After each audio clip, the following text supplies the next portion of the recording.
to the Upcycle Canada podcast. I'm Jennifer, and together with my husband Dave, we started with an idea, worked on it as a side hustle, and grew it into our first eco-friendly store.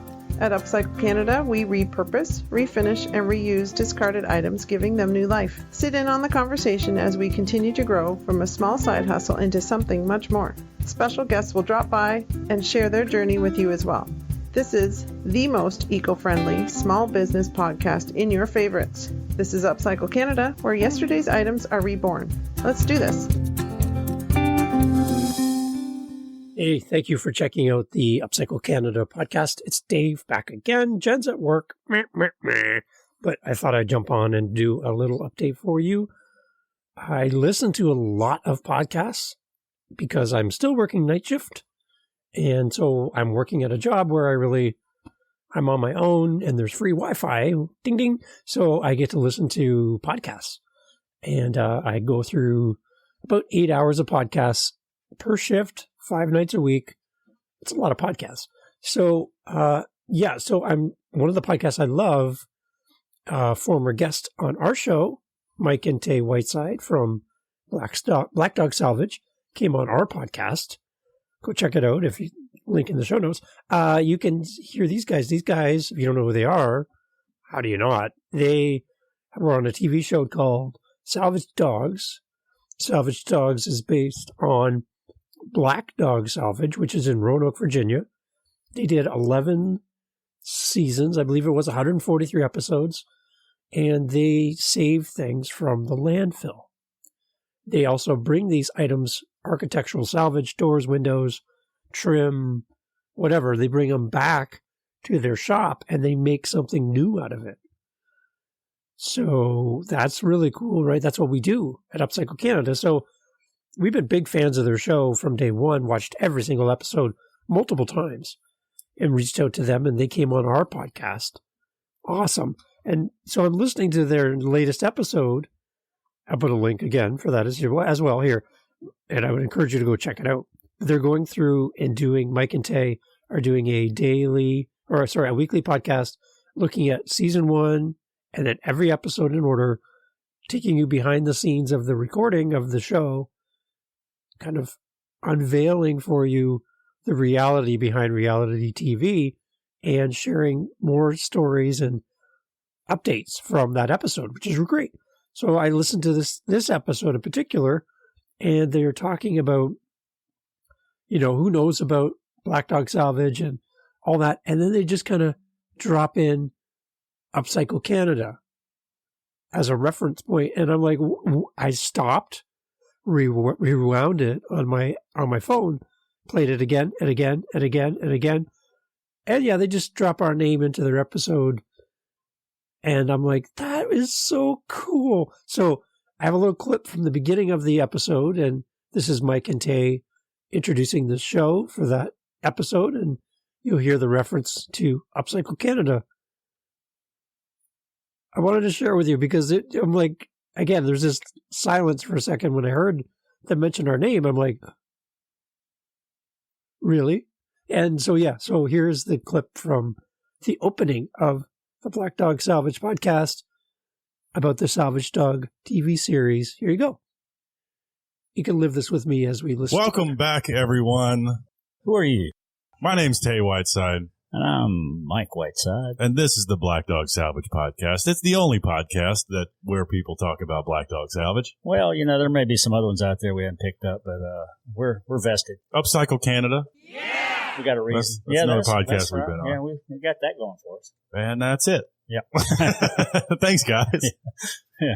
Well, if you can't talk about yourself, everybody else will. So just a casual mention of Upcycle Canada at the beginning of the Black Dog Salvage podcast. And I was like, yes! Yay! That's so cool that they would think to give us a little mention at the beginning of their podcast. Thank you, gentlemen. As always, great to be a part of your world and to be in your thoughts as you record. Thank you for thinking of us. We will continue to promote you guys and the podcast. So everyone, please go check it out. So I found this also on YouTube was the local news in Roanoke, Virginia did a story on the end of the Black Dog Salvage TV series, Salvage Dogs. And you hear a little bit from the reporter talking about how this show has been so great for the local community, and a little bit behind the end of Salvage Dogs. So I wanted to share that with you here as well as a little reference point to the series coming to a conclusion. So here you go. Well, you know them best as the Salvage Dogs, but after 8 years and 11 seasons, the Roanoke-based reality show is coming to an end. Yeah, their store helped put Roanoke on the map and bring people from around the world right here to the Star City. New tonight at 6, 10 News reporter Annie Schroeder spoke with one of the owners of Black Dog Salvage about what comes next.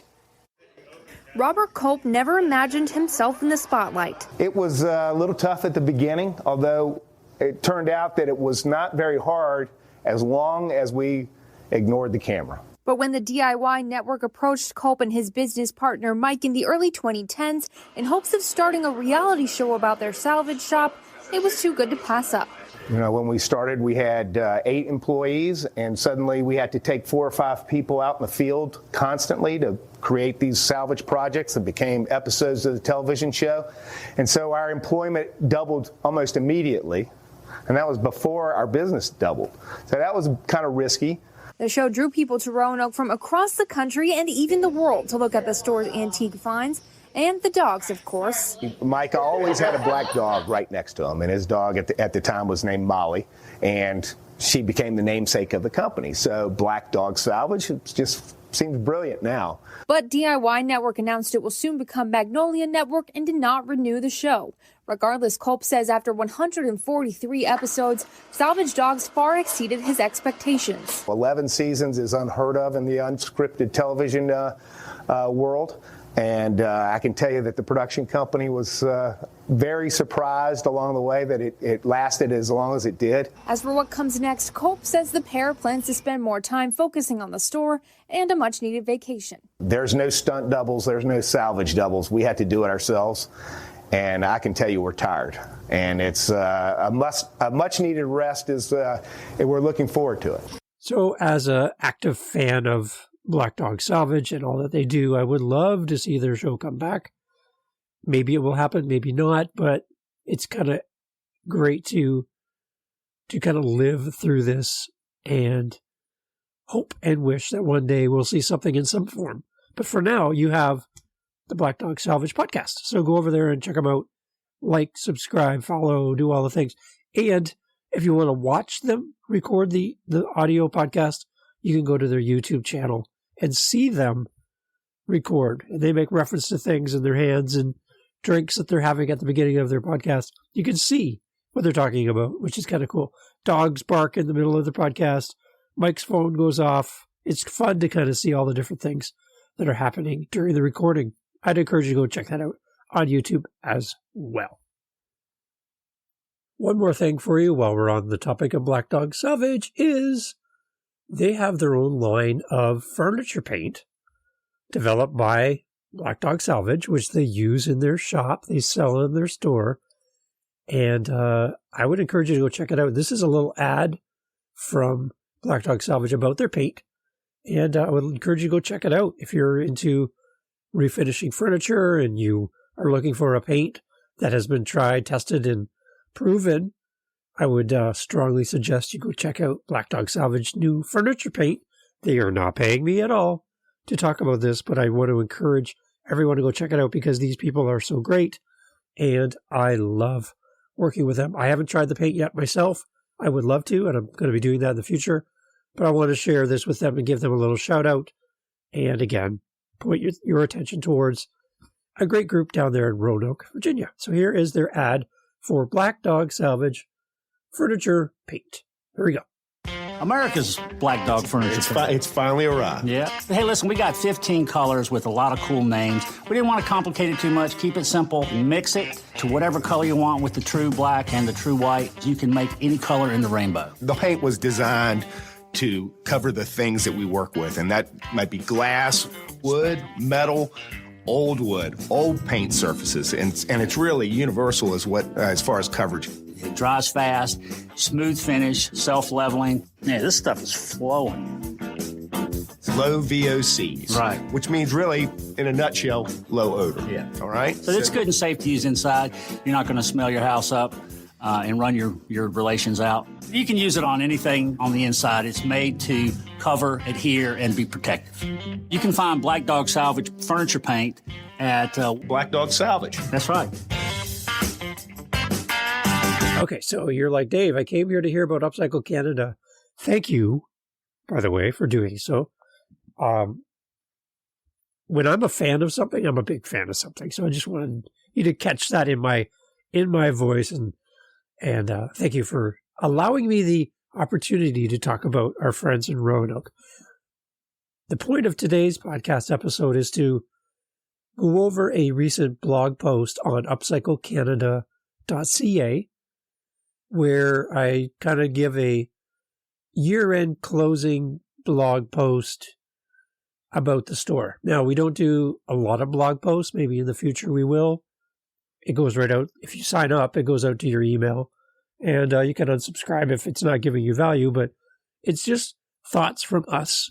And we have heard some feedback on this particular blog post. So I thought I'd read it to you and share it with you in an audible form. If you're not a blog person, you might have missed this, but I didn't want you to miss the message behind what we're talking about in relation to our store. Jen and I will be doing an episode together as we align our calendars to talk about this in more depth. And we're thinking about even doing it as a live recording of our podcast, which is interesting. So we might be doing that. So that's in the works. Just kind of keep your eyes and ears open for that. We'll make sure we talk about that on social media and maybe do an episode in advance of that here on your audio app of choice. So you'll hear about it before it happens. We invite you to join if you're available and it works in your time zone. We'd love to have you drop by and be a part of our, I've been doing air quotes here, audience as we record live. So that's one thing we're playing with and putting some effort towards, is doing maybe more live podcast recordings for the Upcycle Canada podcast. Might be interesting. So if you're interested, send me a message. Let me know. But this is the blog post that I shared with our community over there again at upcyclecanada.ca. And the title of the blog post is this: Store Closing, How to Walk Away from Your Dreams. There's a little picture of a store closing sign. Everything must go is included in this. But this is how it goes. This is what it says and what we wrote. This is the end of the road for me. We were not surprised at how emotionally draining it is to shutter a business that we have tried to keep alive despite a full year of closures due to the global pandemic.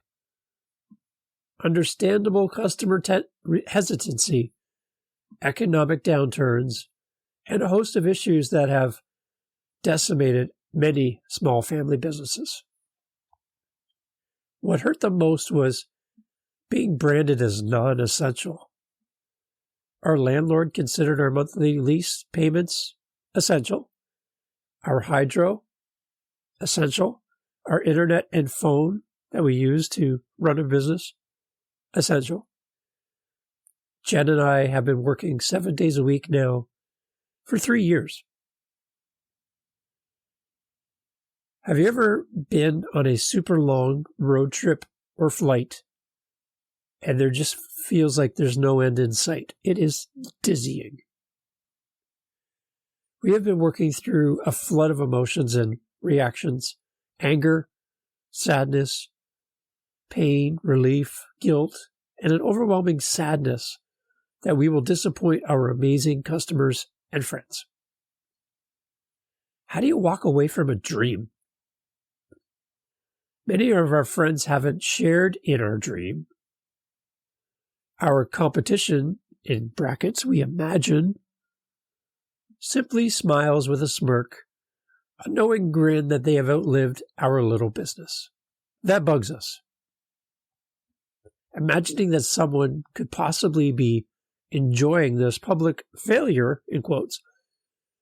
The only people who fail in life are the ones that try something new. If you never put yourself out there, you will never fail. How are we building our parachute? It seems like we have already jumped out of the plane and we're trying to sew our parachute as we plummet towards the earth. Recognize these feelings are real is the first heading. Losing a business is similar to losing a loved one. It is common to avoid unpleasant feelings instead of dealing with them. Emotions, on the other hand, have a way of catching up with you. Before you realize it, your bottled up emotions and exhaustion are wreaking havoc in your life. We are trying not to allow them to get the best of us. Recognizing how you feel is the first step towards taking control. The next heading says, don't make it too personal. We can take it personally, permanently. We are taking it personally for now. We know this will pass, but in saying that every time we drive past where our store used to be, we will often wonder if we could have done one further thing that would have saved our dream of owning a small business and employing a team, giving jobs, finances, and a future to someone that needed it.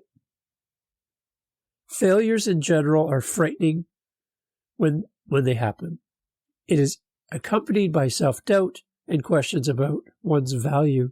As an entrepreneur, we are often tempted to blame ourselves, feeling that we are a failure, in quotes.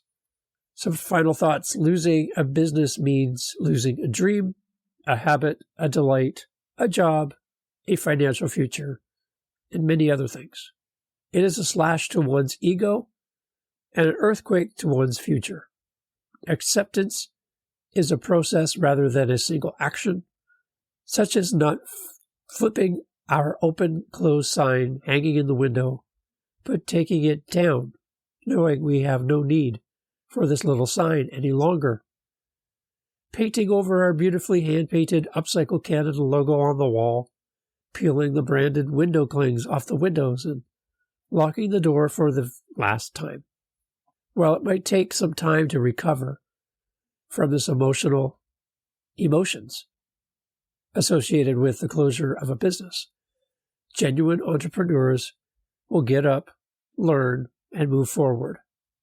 If you are reading this or listening to this, and you get the feeling that we are just lamenting or having a pity party on your dime, realize with us that in a world of fake success, where you are nothing if you aren't making 6 figures a year, where you need a huge audience of engaged followers that will await every single social media post, buy your swag, and share your content. There are small businesses and owners that would find great pleasure in simply carving out a meager living, paying their bills, hiring and paying staff, a living wage, and making a small profit. Not 6 figures, nothing excessive, just enough. We had that dream, but now we are in the final weeks of this chapter closing. We are living the next chapter, see what I did there, of our side hustle. Where do we go from here? Not sure, really. If you find yourself at a crossroad, understand that there's a couple in Ontario, Canada, that completely relates to the tough road ahead of you. Tell your story. If you feel that you have failed, maybe you might have. We might have. But don't let that shape your future. You have more to offer. You are bigger than the external events that seem to shape the opinions you craft about your path. Find someone that cares for you and share your true feelings. Be devastated, be humbled, but realize you learn more in this life by trying and failing than you will ever will from a book, a teacher, an assignment, a degree. A life well lived is better than a life filled with ideas and what ifs and no action. This is signed by myself, Dave, Jennifer, and Paige. And that's the post. And I wanted to share with you so that you had an audio version of it so you can listen to it. And again, if you're interested in following along on our journey as we transition from our storefront back into being a side hustle again, then sign up over at upcyclecanada.ca. You can sign up for the blog and opt in. And if it's not giving you value, please don't let us clutter up your inbox. Just unsubscribe at any time, and we won't hold it against you by any means. But if you're interested in sharing the journey and participating in discussion and sharing your thoughts with us, we would love to hear from you. On our website, there's a little SpeakPipe application, and you can record your voice and share your thoughts. And we'll include it in the podcast and respond. And if you're interested in seeing the live version of our podcast recording that Jen and I are going to do together, you can do that as well, and you can come check that out. So we're working on all of that. We got a lot of stuff going on. We're getting to the end of the year. We are enjoying the finality of the store and saying goodbye to some really amazing vendors, really amazing customers in that setting of having the storefront. But our plans are to continue and to keep moving forward in the new shape of what our business offers. So if you're willing to join with us and stay with us, we thank you. And thank you for your patience in the gaps here in the podcast world as we work through a lot of mental anguish. Again, a lot of things going on mentally with us, the two of us. And we just want to come out on the other side of this into 2023 with a renewed focus and purpose. And the fact that you continue to come to the podcast and continue to support us on social media and in your messages, you're a great community and you mean the world to us. And we really mean that. So thank you for being part of the Upcycle Canada podcast. And until the next one, thank you, and we'll talk soon. Cheers. This has been the Upcycle Canada podcast. Thanks for listening today. We appreciate your feedback and would love to connect with you. Email your questions, comments, or suggestions to upcyclecanadapodcast@gmail.com. To find out more about our business and access links to all our social media sites, podcast notes, and more, please visit upcyclecanada.ca. A review of this episode on the podcast app of your choice is always appreciated. Please help us build this community by sharing our podcast with your family and friends. Our thanks to Jacob Moon for the instrumental backing track used in this podcast. Please visit jacobmoon.com for more on this talented Canadian artist. Join us again for more great topics, ideas, and practical steps to help you in your daily life. Thank you for listening. Let's keep this conversation going.